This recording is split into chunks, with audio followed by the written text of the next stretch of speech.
कामचोर देवरानी। एक बार की बात है, सुषमा अपने पूरे परिवार के साथ खुशी खुशी मोहन नगर में रहती थी। उसकी दो बहुएं थी, पल्लवी और शिवानी। एक दिन दोनों बहुएं रसोई में काम कर रही होती है कि तभी उनकी सास सुषमा उन्हें बुलाती है। अरे बहू, जरा इधर तो आना। शिवानी, जरा जाकर देखना सासू माँ क्या कर रही है। दीदी आप ही देख लो ना जाकर, आपको भी तो सुनाई दे रहा है। अरे मैं आटा गूंद रही हूँ ना, तुम चली जाओ। हाँ तो मैं भी तो सब्जी काट रही हूँ ना दीदी। अरे बहू जल्दी आओ। उफ़ो, ये तो जाएगी नहीं, मैं ही जाकर देखती हूँ कि क्या करना है। पल्लवी सुषमा के कमरे में जाती है। जी मम्मी जी, क्या हुआ? शाम को घर पर कुछ मेहमान आने वाले हैं, तो तुम अच्छा सा खाना बना लेना बहू। ठीक है मम्मी जी, आप बता दीजिए क्या क्या बनाना है और कितने लोग आ रहे हैं। सुनील की मासी जी और उनका पूरा परिवार आ रहा है।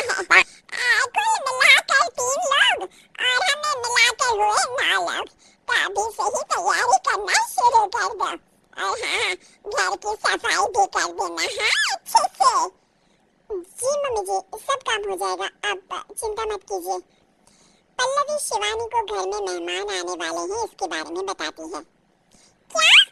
9 लोगों का खाना बनाना होगा, घर की सफाई करनी है। बाप रे, सासू माँ ने तो हमें घर की नौकरानी ही समझ कर रखा है। ऐसा नहीं बोलते शिवानी, हम इस घर की बहू हैं और घर के काम करना हमारा फर्ज है। दीदी तो है ही सासू माँ की चमची, जब देखो सासू माँ सासू माँ। मैं तो इतना सारा काम नहीं करने वाली। शिवानी कपड़े लेकर गमला साफ कर रही होती है और चक्कर आने का नाटक करने लगती है। मेरा सर चकरा रहा है। तभी वहाँ पल्लवी और सासू माँ जाते हैं। अरे बहू, क्या हो गया तुम्हें?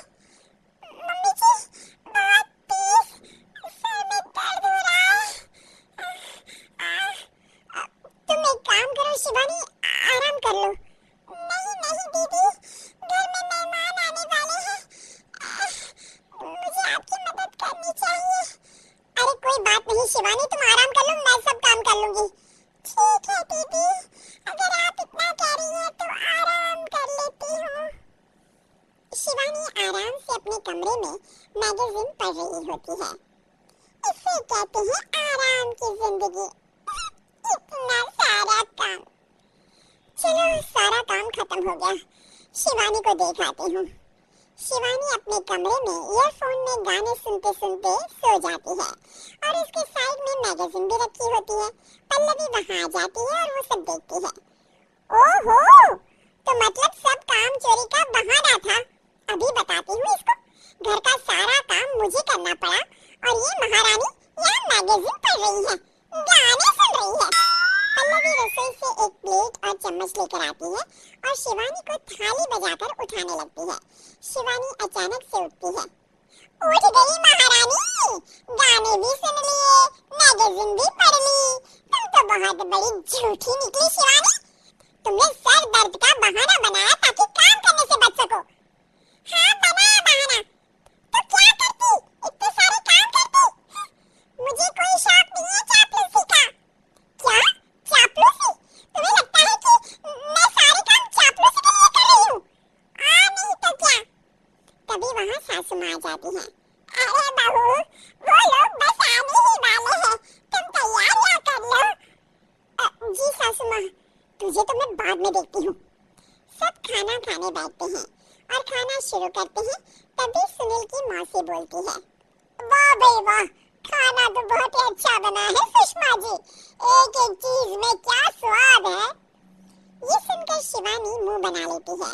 उसे अपनी जेठानी की इतनी तारीफ रास नहीं आती। आपकी बहुएं तो बहुत ही अच्छा खाना बनाती है।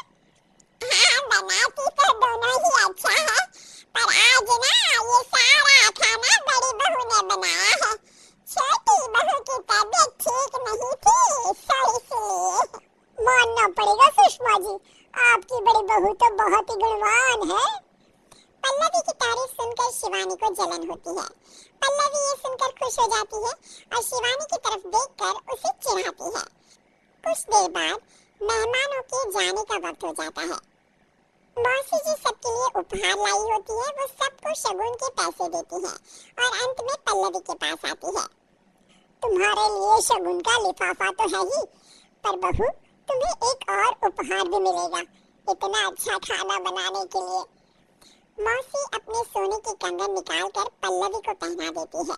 ये लो, ये मेरे मनपसंद कंगन है, अब से ये तुम्हारे हुए। धन्यवाद मौसी जी। ये देखकर शिवानी तो पूरी तरह से जल जाती है और गुस्से से रसोई में चली जाती है।